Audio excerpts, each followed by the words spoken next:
একবার একজন মহানুভব ব্যক্তি তার বাগানে একটি প্রজাপতির গুটি ডিম দেখতে পেলেন।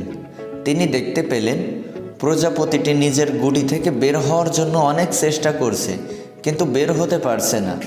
সদ্য জন্মানো প্রজাপতিটি অনেক চেষ্টা এবং পরিশ্রম করছে, কিন্তু যে ডিম বা গুটি থেকে সে জন্মাচ্ছিল সেটি থেকে সে তার শরীরের বাকি অংশ বের করতে পারছে না।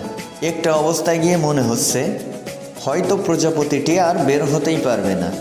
সে দাপাদাপি করেও থেমে গেছে। এ দৃশ্য দেখে লোকটির অনেক মায়া হলো এবং সে গিয়ে গুটির বাকি অংশটি একটি কেসি দিয়ে কেটে প্রজাপতিটিকে বের করে ফেলল।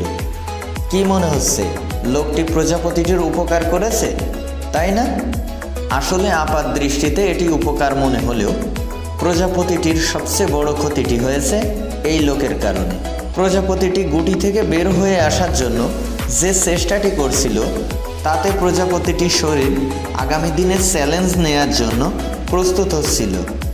তার ডানা ঝাপটানোর ফলে গুটিতে থাকা ঈশ্বর প্রদত্ত তরল পদার্থ তার ডানা শক্ত হতে সাহায্য করছিল, কিন্তু এই লোকটি যখন এটিকে বিনা পরিশ্রমে বের হয়ে আসতে সহায়তা করল তখন তার ডানা রয়ে গেল অপরিপক্ক।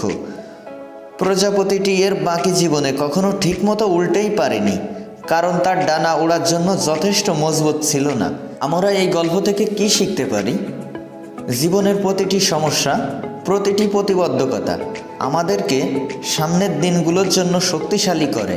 কষ্ট ছাড়া বড় হওয়া যায় না, তাই নিজের জীবনের চ্যালেঞ্জ মোকাবেলায় অন্যের আশায় বসে থাকা বা অন্যের কাঁধে ভর করে পার করে দেয়া আমাদের নিজেদের জন্যই ক্ষতিকর।